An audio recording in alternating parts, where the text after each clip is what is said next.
bring in that sense of joy even at the end of the day. So, Oh, ma'am, no, look at thank you very you. much. You know, But I really would like to appreciate you for the kind of work you're doing. I think week after week, you have been bringing wonderful speakers who, it's basically about sharing ideas. No one's an expert in anything.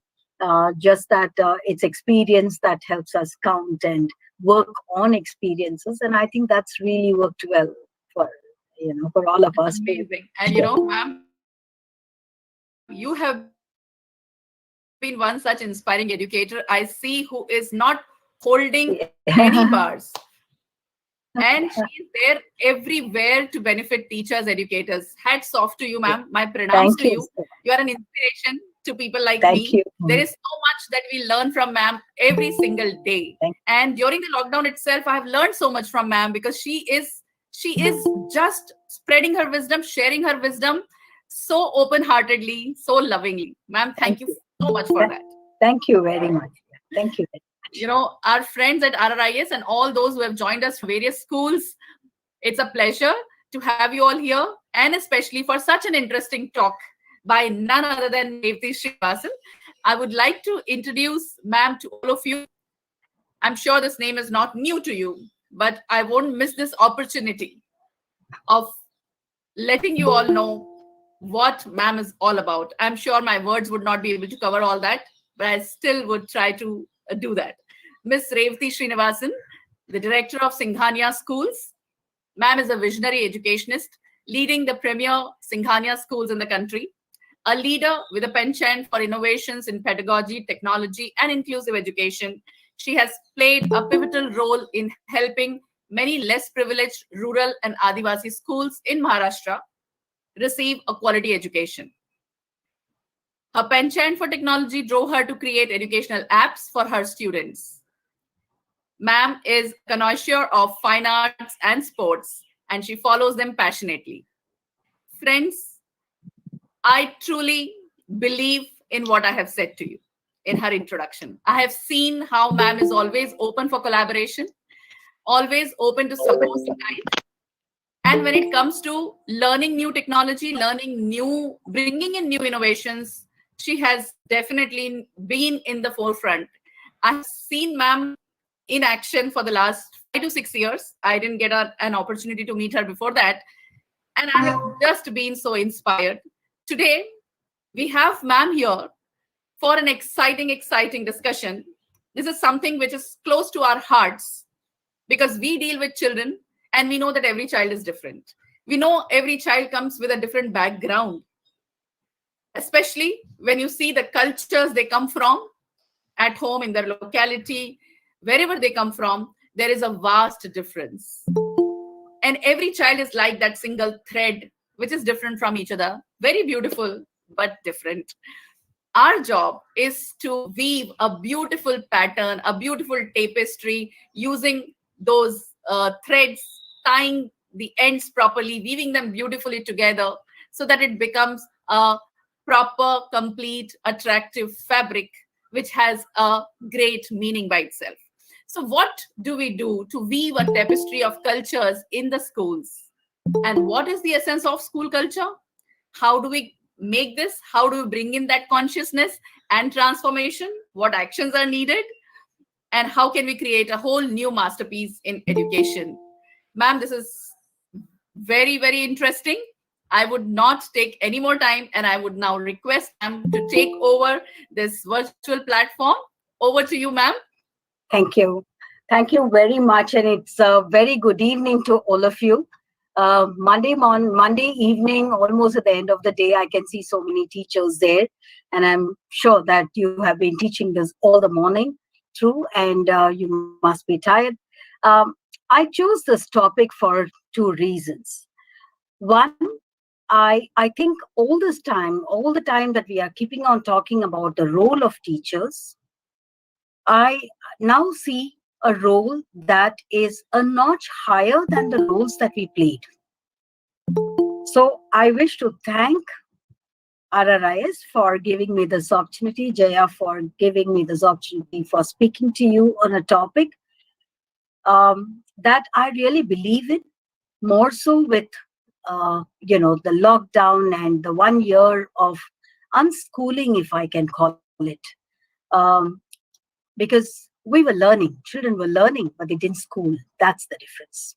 And in this point of time, at this point of time, I thought it was so essential that we understand two lessons that we learned in this 10 months.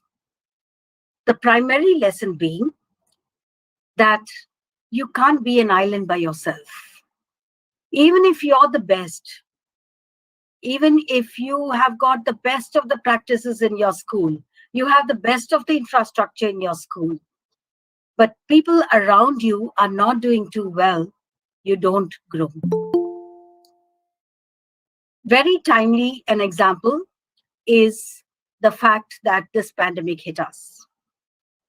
People around us are suffering no matter what. You had the best of the riches, you could not go out, you could not eat out, you could not wear the best clothes, and you were not in a mood to wear the best clothes and sit inside even if you had them. So, see how circumstance makes of it, that the environment is created in such a way that you are happy only when others around you are happy. So that's the lesson number one that we got out of this lockdown. The second lesson that I think I learned was the fact that when we are growing and we are helping someone else, as we are helping someone else, we start getting more and more ideas. And when we start getting more ideas, we start working on it, whatever you may call as innovation, that's what is happening. But you don't have to do it alone. When you do it with a whole lot of them, you just make that difference. So the next slide now, we'll talk about how it is to be mad. Okay, next slide, please. So the topic, the theme. Mr. Amar, kindly be on mute. Mr. Amar, please kindly be on mute. Amar sir, please mute yourself. Yeah. So I named it just mad, making a difference. That's mad to me. Okay. And how to make? I'm just giving you 3 examples that will perhaps prove my point. And I'm everywhere I'm trying to draw metaphors so that you can draw correlation with your own lives and with your own curriculum or schools. So let's take the phone, for example. So how has the phone evolved over the years or, changed over the years? The first thing that I can see is there's a new, with every new addition that comes in, the shape, the size, all of that varies. The physical features vary. Something is new all the time. They've used a new color, for example, or a new style, or some features been added. And most of the time, what kind of features are added? User-friendly features are added. They don't add things that they wish to add, though they may be high on technology. They add what the people want. Just parallelly draw your own academics and your own curriculum. That's what we need to do with our children. Add what they want, not what we want to show off. Okay. Now let's come to the new features. A whole lot of things that will ease better conversations, better communications. That's what. So you had, WhatsApp, and when WhatsApp messages first, then we had WhatsApp. WhatsApp comes with a whole lot of other features. And then suddenly everybody spoke about WhatsApp negatively. We've all moved on to Signal, right? So that's the opportunities that we are all getting. Now let me take from there to, this is a product I'm talking about, to a process, the process of pedagogy. Okay, I'm taking you there. So what happens over there? There too, there is a new addition. The addition happens over a period of time after, and it is always a value addition. It is not about deleting certain chapters, adding something more. It's not about that. It's about improving the teaching learning processes in our classrooms in a more interesting manner, sometimes hands-on, sometimes digital, whatever it is. But can you see the results immediately? No, you cannot. You don't see that. You have to work all the time And over a period of time, you see the difference. So the child you taught in standard 1, when he comes to standard 9 and has an excellent vocabulary, thank yourself and pat yourself on your back. Because that's the difference you made to the child. If he still has so much of interest in math and physics and chemistry and history, pat yourselves on the back, because that is because of you. You made that difference happen. Okay. The third that I'm trying to take on is culture. Now, culture is a very abstract thing. You can't hold it in your hand. You can't even see it immediately. Okay. But at the same time, I'd like to say that we evolve with culture over a period of time. You can see in situations which are negative in nature, for example, a kind of a disruption, you will see the culture emerging. What happened to schools when we had the lockdown suddenly? All started to learn. That's the culture of learning. Everybody went on to digital mode. Everyone asked each other. We didn't feel shy about asking each other what to do. So can you see a pattern in all these three? One was a product, the second was a process, and the third is something which is invisible. That's the culture. All the others are visible in some format or the other. So I took a most visible one, which is the phone. Somewhat visible, it's like the tip of the iceberg that you see in pedagogy, and then you can see the whole iceberg, okay, because it will start melting and the thing will emerge. And of course, the last one is where it is invisible. What did we have? In common, we had a vision. We had that feeling that we have to transform. We needed time, but we used it. We wanted to express ourselves, so we were constantly giving feedback. So that is a voice that we were willing to hear of teachers, of parents, of children, everyone. That's a voice you want to hear. You add value to what you do, and you take it upon yourself as a challenge to be able to do something better. So this is what it means to make that difference. Today, when I'm talking about culture, I am trying to bring across the essence of having, every school has a culture. So the essence of that and the beauty of that culture of every school. But how beautiful your carpet would be if you weave all the cultures of all the schools together. Just imagine what beauty you'll bring across. And all of us can sit on it together. All of us can claim credit for it. All of us can do things together. And yet, if that carpet does have a small hole or a thread gets cut, all of us will weave that together. And that's what I'm trying to say. After the lockdown, and when people say it's not going to be, there's a new normal that comes in. A new normal is not the digital new normal that they're talking about. The new normal is going to be what and how we function as people. Did we notice what is common in all of this? It's all about people and it's all about relationships. It's nothing about a product. It's nothing about technology. We use all of that. That's a different story. But remember that it's all about people that we are talking about. So next slide, please. When we want to think in terms of reimagining school culture, there are a few words that I'd like to highlight.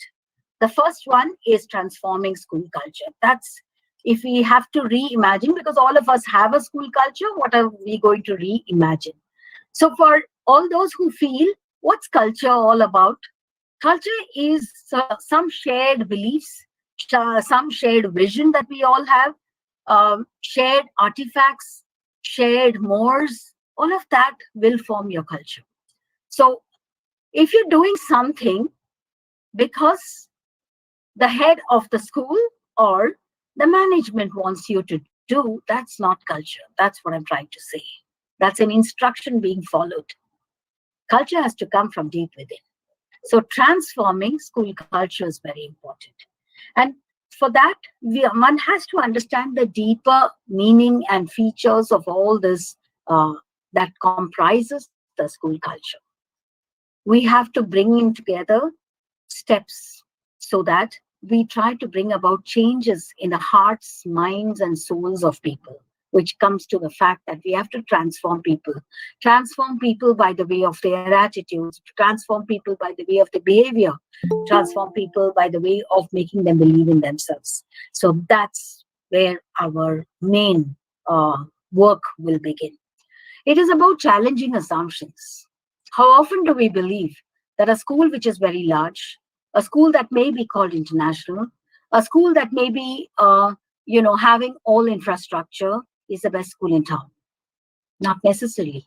There could be a small school in a dilapidated condition in one of the most rural areas, and yet you can see that culture.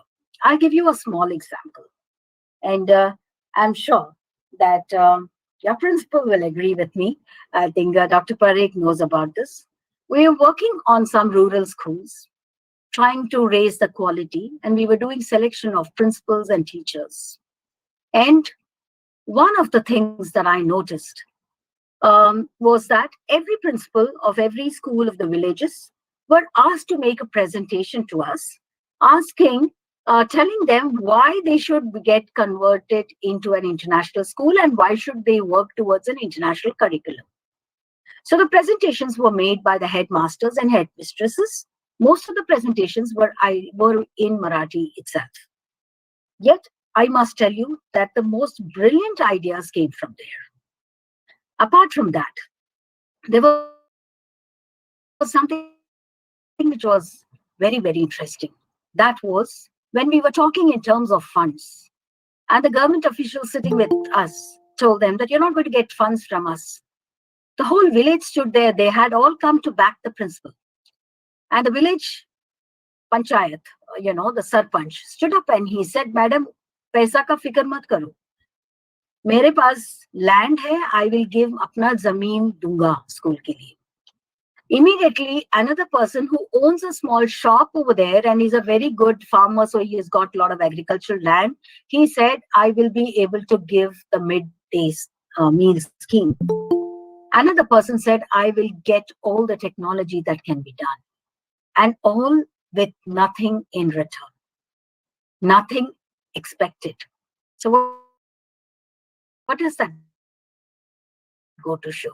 It goes about selfless way. That's the culture of the village. That's the culture of wanting to have good education for their children. So that was that simple ambition in life. Thank you for bringing that up. It took me back to that time when we were meeting them, interviewing them. And what you have said is absolutely correct. This is what actually Atmanirbhar Bharat is all about. Absolutely. And not only Atmanirbhar Bharat, I saw whatever we are talking in terms of education should give you confidence, it should give you courage, it should give you self-belief. All of that is there. And none of them were educated. Okay, so you can see how it is. It is about challenging assumptions. You need to challenge the assumptions that we make for ourselves. Okay, we assume that a child who's well brought up in a good family can't use the broom and sweep. Give him a task to do and he'll do it brilliantly. Okay, so we need to throw challenges all the time and challenge our assumptions. The next that I would like to say about is mastering the art of analyzing the school. What does the school need? Whatever it has, what can I do more than it? Very often we get this feeling that if the school is there for 25 years, 30 years, we've done everything. Now it's all just a repeat. It's just a job. No, but you can redo the whole thing and redo it differently. So how do we weave it? Now, all that I'm talking about are individual strands, all colorful strands, but they're all individual. Okay, we need to knit them together. So we have to talk in terms of how do we transform people so that they start understanding that it is very relevant and important that we change the culture. But to change the culture, do you understand what the climate is about? So what is the difference between a climate and a culture? Climate is something that you can see visible. Okay? When I enter the school and everyone greets you with a namaste, you understand what is the climate. Okay? But if as you enter the school and you sing all through the day at every point of time, everyone wishes you with a namaste, that's the culture.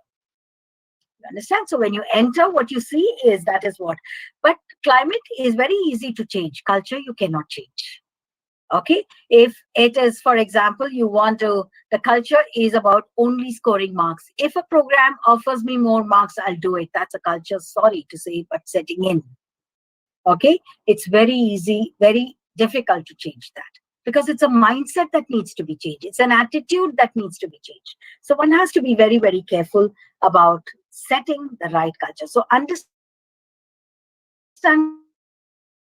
the climate, this is where we stand. Already you're having these features right there. It is much easier to change. It is visible, it is tangible, yet you will have to work towards the culture of the school. And the culture of the school is something which is more difficult to see. You can't even see the culture most often than not. You will see the culture very typically in a staff room. I'll give you an example and you will understand the difference. I've got 4 sets to correct and I'm not able to correct it before the deadline because I had someone ill in my family. My teacher who sits next to me is not my best friend, but she says, "Are you finding it difficult? You're struggling. So do one thing, just give me 1 set. I'll take it home and I'll correct it for you." That's a culture of help that comes in. So if someone is substituting, someone is struggling with a bad throat, okay, and another teacher says, "Don't go today, your bad throat is very bad, I'll take your class." That's a culture of being able to help out someone in need. Okay, so that's what it is. It's a culture of compassion. It's a culture of goodwill that you are trying to spread. So that's what we need to do. But let's understand, though it is abstract, it is the most powerful thing that your school can have. Okay, and so the next one is inspiring others to own up creation of a new positive culture and nurturing it. That's what we have to do. We have to start thinking, what is it that we need to change? If we are wanting to change all of these, then these are things that we may have to start doing. If we have to do all of this, then can we start nurturing it? The next slide, please. So the bottom line is, these are all strands that I was talking about. That strands need to be met. Okay, now let me see this little picture. This picture shows me 2 huge icebergs. Okay, and most of the time, the icebergs can be in your mind as well. It can be a part of your imagination. Yet, it can also be a real thing. If it's a real thing, you will need to handle it differently. And if it is something that you're not really thinking that it's there, but yet there is a mindset on. I'll give you an example again. The computer is on, the music is on, and the child at home is saying he's studying, not a part of our culture, because we believe everything has to be sounds off and lights on and you are sitting in one place and studying. But today's children are not like that. That's a culture that they have. Okay, they will be having their music system on loud and clear, and yet they are working with their problems. They can do it. Perhaps I can't do it. Okay, so that's the 2 different cultures. Now, this is an iceberg for me, because I'm imagining that, because the way I grew, it was like that. So I believe that my son will not be studying if this music is on. So what do? I go and switch off that. And I say, sit down quietly and study. But poor thing, maybe he's not able to study at all with all that not being on. Okay, what am I trying to drive home? I'm trying to say that many things don't make sense to some people, and some things make sense to some people. So we have to really walk the tightrope over there. Once we grow, we start seeing the connections between the cloud and the pilot, if I can put that metaphor there. We start understanding, oh, it's because his age was such, he was doing like that. So then with maturity, we do understand. Now, let me come. So we have to realize the importance of what we are going to be doing in order to bring about that change in the mindsets of people. And let me go to the next slide, please. I'm saying this again because when we see a mindset and I see the ship sailing there, this ship has to change the direction. So we cannot afford to wait till we reach the iceberg and then decide, okay, we're now going to change the direction. Okay, most of our icebergs come to us unexpected. That's why we call them an accident. Okay, because it just happens. So let's understand that when we come across these icebergs quite suddenly, and the ship is very large, imagine the ship is your school. Okay, it is very difficult to stir the ship away from the icebergs for two reasons. One, the ship can't move fast and you cannot turn it just the way you're twirling your uh, wheel of the car. Okay, you can't do that. The ship will take. Second, it needs lot more circumference area for it to cover in order to turn. And that could hit the iceberg. I'm doing this purely as a metaphor. You can now compare it to what is happening in your schools. When we want to change a culture sometimes can get toxic inside. I'll give you two case studies and you will understand what it is. I'm narrating it in the form of two incidents.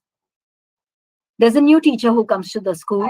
She's highly innovative, wants to experiment, tries out hundreds of ways of teaching something new.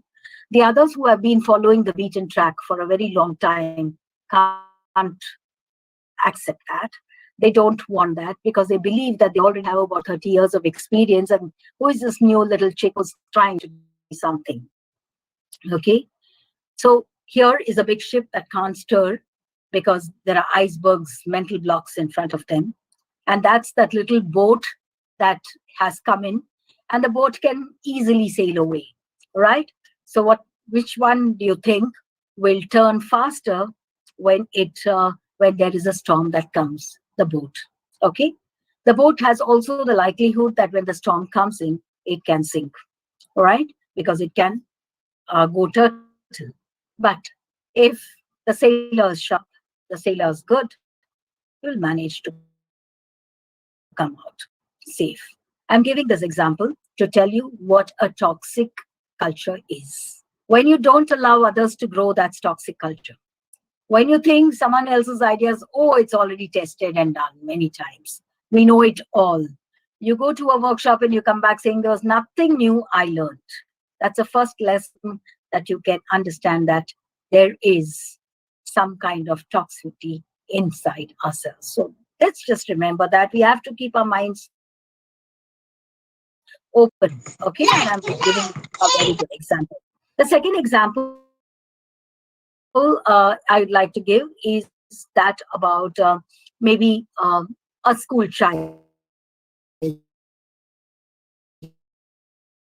Okay, if it is attention, and this happens in our cases most of the time.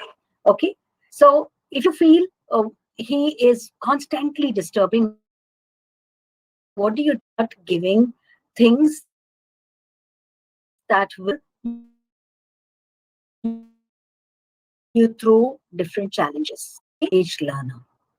That's a very typical case where you are making an already toxic culture, you're making it more positive. Okay, and you're giving that child a culture of challenge, a challenge that's easily attainable, or can easily be converted into kind of a victory for the child. So these are two cultures. So I'm giving two examples that can become a culture. So you can understand if it spreads across in the staff room, that becomes the culture that anyone knew this is the way it is. They don't allow them to grow. How many times have we heard these everywhere across? It's all very common across the world. It is not just about India or Mumbai or something like that. It's across. So one has to think in terms of how do we recognize these.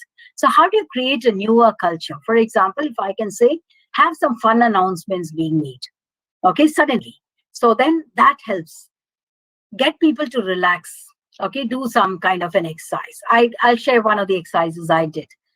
I got there is a typical dance form in Kerala called Kai Kuttikali. Kai Kuttikali is something like a Garba. Okay, So you wear that off-white colored saris with red or green blouses, and then you dance with moving your hands, okay, and hitting the others, clapping it with somebody else's arm. And this is not something that you can easily learn or do. So one fine staff room, during one of our staff meetings, I announced that 6 of my teachers are going to teach all of us psychotically, and we are 400 of us. So imagine we had to do it in our own place with the neighbors in front and behind us. But the fun that we had learning those steps actually broke many barriers. That's what we need to do. Can we do that better? Okay, so don't really worry about what needs to be, should I plan it so well? Nothing like that. Just try and break monotony. I think people just enjoy that. So within our school, we have many cultures. We have a kid culture. We have a classroom culture. We have a research culture. We have a staff room culture. We have a school bus culture. The child who is in your class is very different from the child who is in your school bus. He can be a bully in the school bus. And a child who is otherwise very quiet and meek is a person who must be grabbing somebody else's food from the canteen, okay, and having fun at somebody else's cost. The staff room culture, you'll see a serious teacher who very, very serious about it. When they get into the staff room, they let their hair down, and the way they make others laugh and they laugh, okay, that's the culture, relaxation, okay. And there is a teenage and an adult culture as well. So a teenage culture is where you can see our youngsters, the way they are, and everything is cool about them and cool about everything else. So everything is about chill and cool and relax. Okay, so sometimes an adult cannot take it, and that culture is very, very different. So you can understand what I'm trying to drive home, that while there may be many cultures within the school, all of them together make one culture. Okay, students, when we are defining our culture, when we are making our culture in our school, remember that students should be at the center of the school culture. If students, we don't keep them in mind, we are thinking about our institution, the name of our institution, the name of our management, and therefore we have to bring up this institution like this. Mark my words, you will not be able to do 50% of the work that you want to do.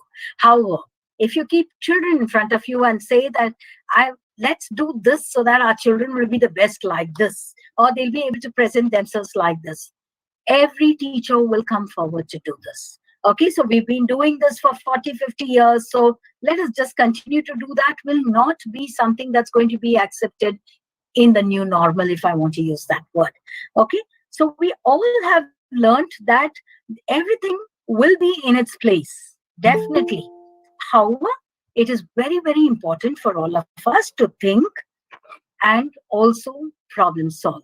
Okay, because only if we think and problem solve that we can start putting our resources together and start learning. So lessons that I learned from the pandemic was that you learn to think of using unused resources, think of using resources within your homes, within your schools, and all of it. Don't worry about acquired resources. And that is why I have been talking about weaving. Okay, the next one, please. So what should schools have actually? Schools should have the culture of reflection. See, of reflection is culture of reflection. So what does a culture of reflection actually mean? So let me think about reflection as a word. Okay, in simple words, I'll say what was, what is, and what should be. I need to slot it in 3 different. So in your own school, try and slot out things that was, things that will be, and is right now, and what you can make out of this. Because now you've learned new things, new skills. So how are you going to put it across in water? So that's important. So this reflection comes from 5 processes. 1, imagine. So you're imagining how it's going to be.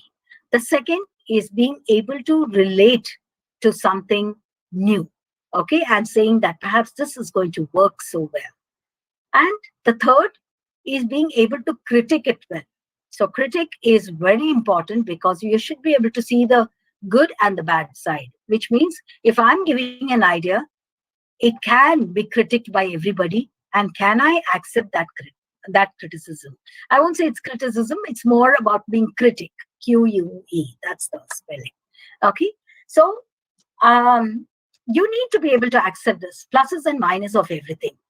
Just because a colleague of mine pointed 10 mistakes or 10 things that, oh no, the idea won't work for 10 reasons, it doesn't mean that when she gives an idea, I pile up 12 reasons. So you understand that. Okay, so that's how you're going to build a culture of being able to accept each other's views. So you need to reflect. That is the next fourth point. Then you iterate. Okay, so now when I see it, when you imagine and when you relate, it is a sense of accomplishment. You feel good. Wow, I'm able to relate. This is a nice idea.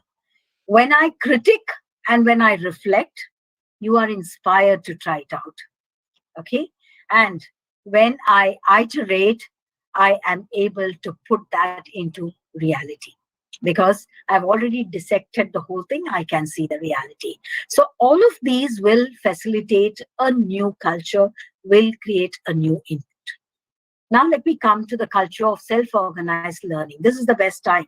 Okay, if I were to see that, there is no need of any physical space for a school to function. That's what we learned. But at the same time, there is a culture of learning that happens inside a classroom.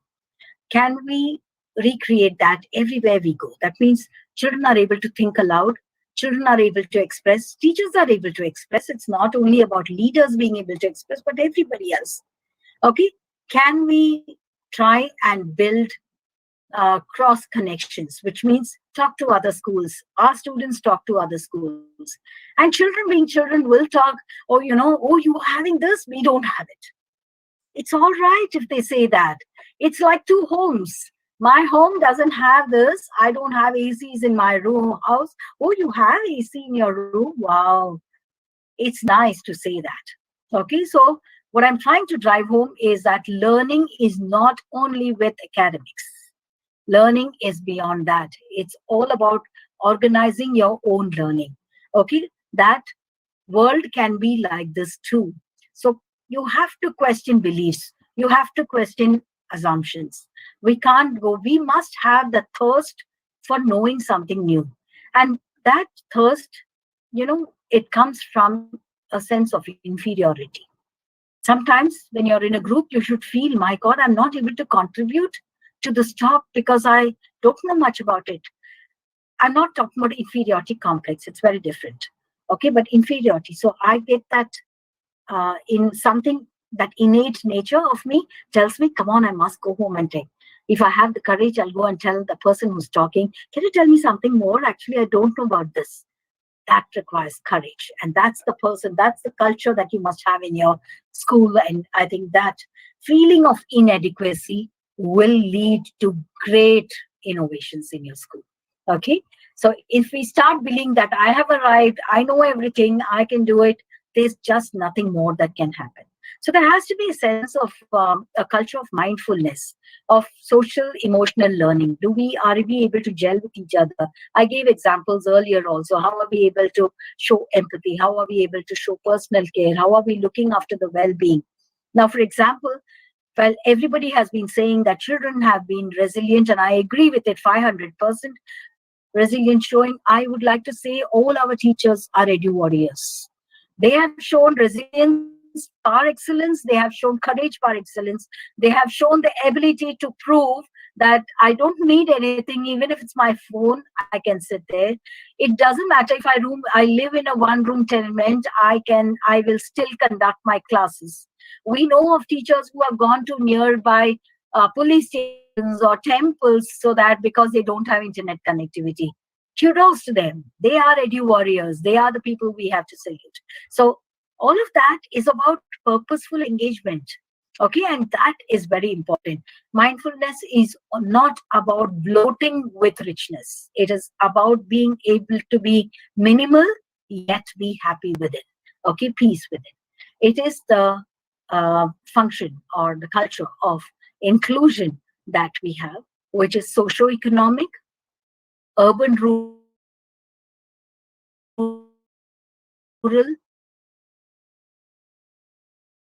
urban segment, beyond that, beyond gender biases, beyond socio-economic strata, beyond the ability of a person, beyond the skills of a person. Okay, you must have inclusion. So most of the time we think about inclusion being special needs. My point of telling this is that it is not only about special needs. Even a performer needs time sometimes where they need to be reaching out to someone. So let's just do this of trying to build the culture where we are making our society very inclusive. And when we are talking in terms of being inclusive, it is about knitting all of us together at the same time. Okay, now the next part, please. And from there, I'd like to next slide, please. And from there, I'd like to next slide, please. Yeah. So now I come to where how are we going to knit culture of weaving? So if I were to talk about the culture of weaving, I must tell you that it is about accelerating positive changes. Okay, how do we acclimatize ourselves to working together and bringing about that change? And the first thing that I would like to put across over here is how do we problem solve together? If my problem and your problem are the same, we will definitely work together. But are we having the same problem? Yes, we are. But we try and look at it differently as my school and your school. So we need to break that barrier. We need to problem solve together in order to bring about very creative solutions. And one of the things that I like to say over here is that if we have real life problems, like the problems that we have recently in the past 10 months, you can see the change that happened. People unknown were helping somebody. Okay, that is what I'm calling as culture of weaving. Culture of weaving is all about that. Teachers must learn to exercise their creative leadership. It need not come from the top all the time. It can be created within. And when you create a new idea, you become a creative leader. And that's what you need to call yourself, that you are a creative leader. So a culture of weaving definitely accelerates positive change. It will definitely have a group of creative leaders, and you will be able to leverage the expertise that come from the system.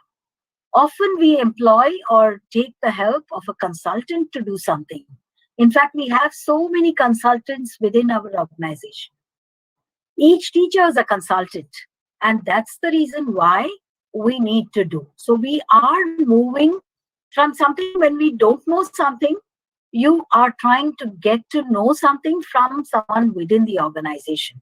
For example, when we were struggling with our technology, there were teachers who were taking the help of other teachers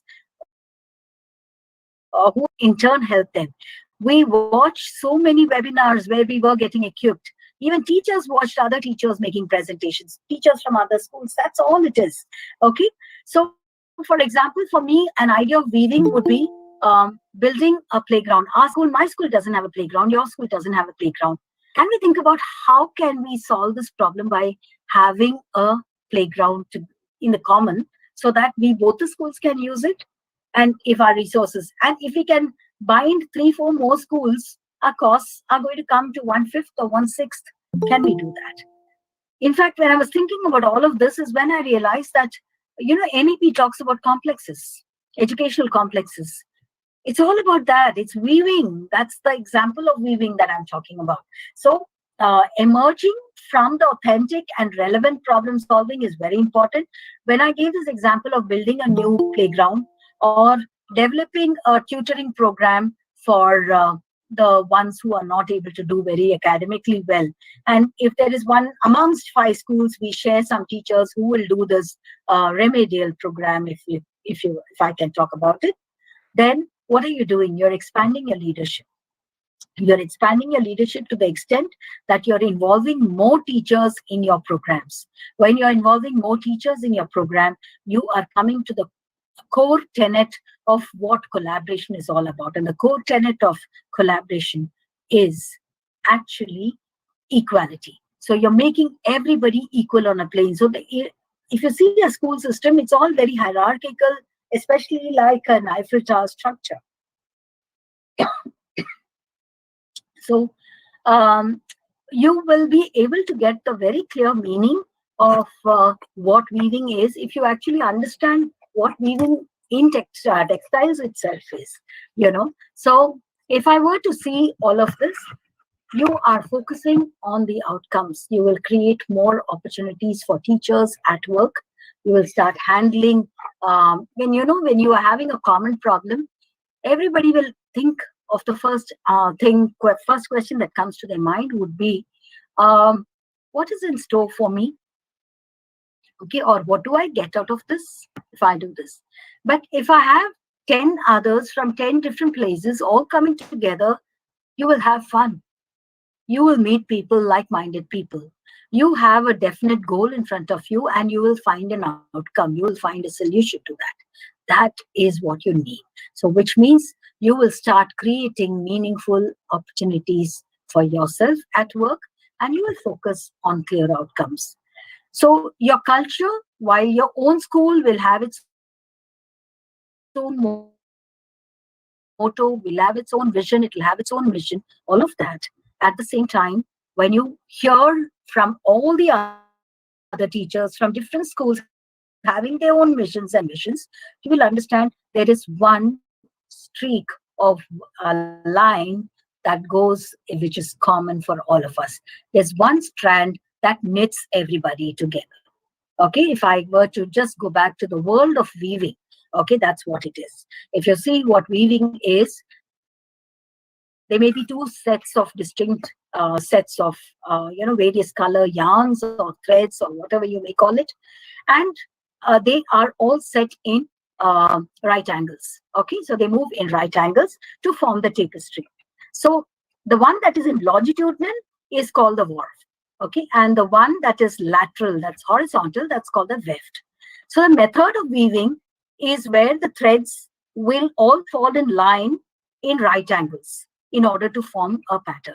Okay, if you want a very creative pattern, that's a different story. I'm trying to give across a very simple weave to you. You have to move in right angles. If you tend to deviate and one of the threads is wrapped over the other, what really happens? The design is spoiled. The threads will not fall in place. There will be an error which is marked as defect product. Okay, it's sort of defected, and you feel that it cannot be accepted in the market. So in the same way, if you're seeing the weave, I'm trying to tell you, even when we are 10 people working together, even if one tries to be very different, you have to be different, but you try to see overpower the other, the weaving of that entire cloth will get spoiled. So you have to weave in the same pattern when all of you come together. So the next one, there are drivers for all this weaving. Okay, first one is you have to communicate a very clear vision when you want to weave. You have to push this with a sense of urgency to be able to reflect, review, revise, and then reconstruct something new. There has to be a collaboration, a guiding collaboration, someone who's there, who like a pack who's there together, guiding them that, see, this is the pattern we have to follow. These are the longitude, the wafts are here, the verse are here. So that needs to be done. If I add a personal a meaning to that weaving, it makes great sense. For example, I say, I'm sure that all our children, our personal children, our own children will also benefit by this class that we are going to have in combination with all the other schools. Then I know my child is also standing to benefit. And provide very meaningful opportunities. Okay, that's what is very important. So if there's something where a teacher can present something, go ahead, ask the teacher to present. If there's something that the teacher can write, yes, why not? Why can't they write and publish in the school magazine? Okay, give opportunities. Give them opportunities to grow. One of my very young teachers is the one who actually trained the entire school when when hand-holding was required for technology, the change, when it was required. She did that, the entire Google Meet platform. She trained them all. Very, very young teacher. That's all that you need. You need that little bit of encouragement. I'm giving one example. What she did was train 10 others. 10 others did for 20 others, and it was a ripple effect that we saw. I'm sure every school would have done that. And that's what I'm trying to say by saying create meaningful opportunities for growth for everyone. Institutionalize new approaches. You have done something new. It should not remain as an idea. The idea has to grow into something worth becoming an institution by itself, or it should be worth going in for an innovation. That innovation, the word should spread around and more people should learn to accept that. That is important. Empower others to act. Just delegate. Ensure that trust everyone. Unless they make mistakes, they won't learn. You are there as a back end. As leaders, you are there back end to support them. Okay. And if there is credit, please share it with them and give them the credit. If there is some kind of a brickbat, take the brickbat onto yourself. That's my message for all leaders, because that's the most wonderful way by which you will drive a culture of winning in your school, a culture of collaborating with each other, a culture of having a new vision working out for yourself. Next slide, please. Next slide.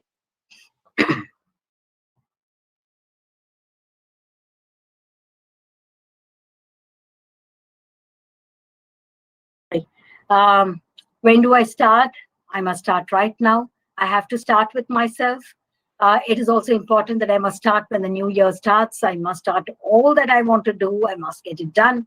I must start to question and think about things that I wish to question.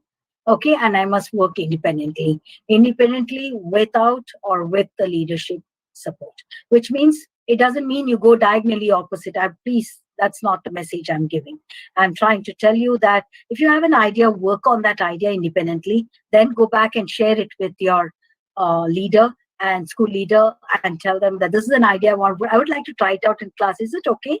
And then I'm sure your principal will say, why don't you share with 5 others so that let them also try out and let's see how this experiment is working. That's how experiments become, an idea becomes an experiment becomes something that's there to stay with your institution. That will become an artifact of your school. An artifact is a very important ingredient that defines culture of any school. Okay, so start weaving with your cross-cultural explorations. You are now having schools where there are people from all caste, class, communities across the globe, all of that, right?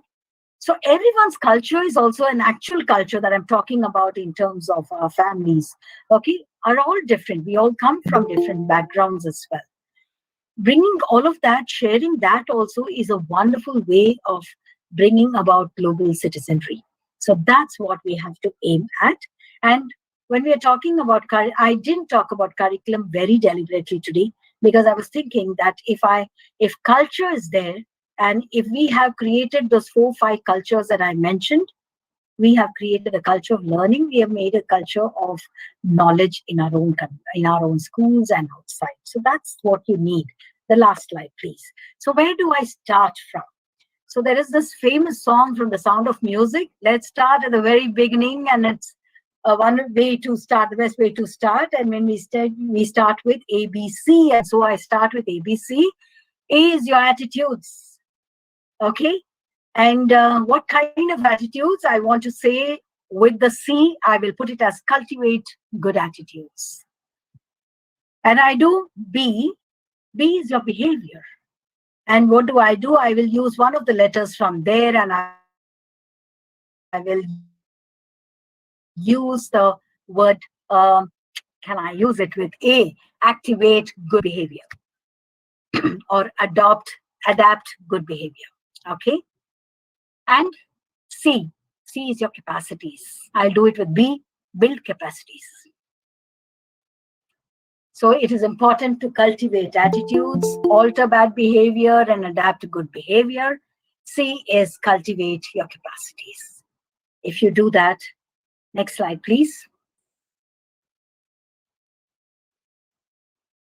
Next slide.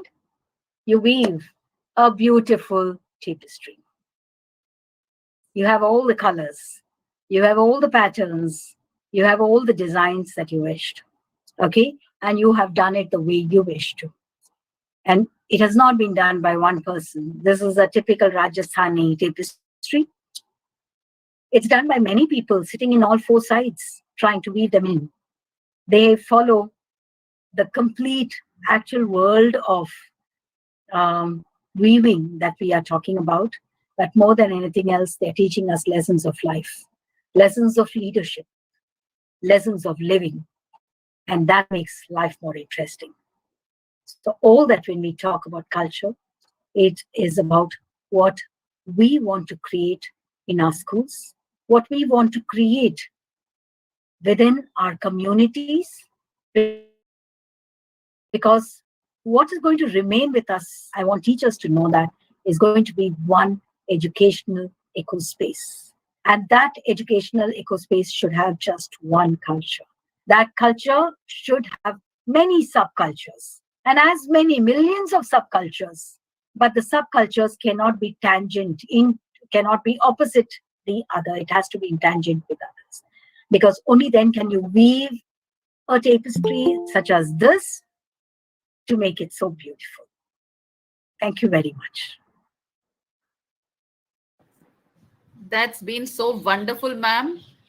I thank you for using examples and analogies which has made it so easy, whether it was through the analogy of icebergs, which could be compared with the mental blocks we have, or it is different examples that you have given from our daily relatable lives, whether it was what we do in the staff room or what happens in the buses or wherever, and how, what is the essence of culture, how different subcultures make one single culture. What I loved is in the beginning when you said disruption reflects your real culture. And I feel proud that in the situation of disruption during the pandemic, all the schools that I know of, including my school, the beautiful culture came out. Yes. The culture of adapting, resilience, and learning, upskilling, being prepared for the uncertain. Absolutely. Whether it was for the children or for teachers or Absolutely. for leaders like Revathi ma'am, the disruption showed that we are there for each other. Yeah, absolutely. Not just the school teams, but the various schools also across the country. Like ma'am said, different cultures and different schools, how they all can also come together. And that's when the real weaving of cultures will happen. Initially, you have to start within our school. How can we have our own school culture, starting with little different, various beautiful individual subcultures? Ma'am, thank you so much. I think it was a blueprint for every individual to enhance their own culture, but ensuring that it is in sync with the philosophy, the vision, and the mission where we are there, so that we take everybody along, we move together. It's all about shared vision. This is how it strikes to me. Having a Yes, shared vision, absolutely. realizing that everyone contributes to it, and the biggest joy isn't taking everybody together, holding hands, and not judging, being prepared for being critiqued, because that's when your best comes Yes. out. Ma'am has not said so many things, but there were such deeper meanings. When whatever example she has given, it brings to my mind the thing that you have to move without comparison, you have to move without judgments, and you have to move ahead without feeling little, feeling that you cannot do it. It's all about the growth mindset. Where you are, start today, and you can do it. You should know the outcome, your destination. There's so much to say, ma'am. I mean, I'm overwhelmed. There is so much to take. We'll try to take in and implement to the best of our abilities. We'll build capacities. We'll bring in the right kind of behavioral changes, and we'll adapt to situations. I would like the participants to share their thoughts if they are willing to. You may unmute and speak up. And if there are any questions, you can even put questions to Revathi ma'am. She's always kind enough to answer our queries. Is that okay, Revathi ma'am? Yeah, absolutely fine with me. Fantastic. Any questions or thoughts? We have several school principals, directors, trustees, along with teachers attending this session, ma'am. And I'm sure everybody had a lot of. I can see messages popping up. Yes. So, And I would just like you to know that you appreciated the voice in which the introductory video was shown. Ms. Shaila Pandey, who is the quality control manager, she has given the voiceover for that video. oh, wow. Wonderful, wonderful. See, again, it's a case of in-house talent. Yes. You don't have to get a voice from outside to be able to present your own thing. That's what I'm trying to say. Using resources within is very important. True, very true, ma'am. In fact, she has scripted whatever Oh, has been read out by oh, her, fantastic. written by her. So we have a Absolutely. beautiful team. And I would just like you to know, I loved when you said that it starts with an idea. When it is implemented, you experiment with it, it might turn into a culture. And I see that certain practices of our schools, whether it is Thank You Thursday, it is Appreciation Tuesday, or Express Saturday, it is actually becoming a culture where students, teachers, parents reach out to each other to appreciate, to Absolutely. thank. So I can relate to what you are saying now. We are just a decade old school and a long way to go, but it all makes sense. Now it is Yeah. making sense after 10 years. What you're saying, we can That's see. what. But one must now use a word of caution over here. I'm just using this time as discussion time, so you will get Yes, your own points across. At the time when this idea comes in, very often we start creating bubbles of ideas. right, That it becomes very difficult to sustain something for a very long time, and that is why it then fizzles out also. Also remember, if you put all your ideas in a can and you go on adding new ideas, what can happen also is that it gets overfull, and somewhere along it will start overflowing. All right, right. and you will not be able to handle it. So one has to use caution. It is there Absolutely. that the school leadership comes in play, where they give direction, as I mentioned earlier. They give direction as to where and what are the things that we can take up. So there are 4 projects that we can do this year. Let's take up the next 4 for the next year. Right. So that gives enough time for the other 4 whose project is not going to be taken up this year to experiment, evolve, come out, critique the entire process that I was telling you. You have enough time to do that. And then what comes out is a product that has to be successful. There are no two ways about it. And I think that's Absolutely. very important.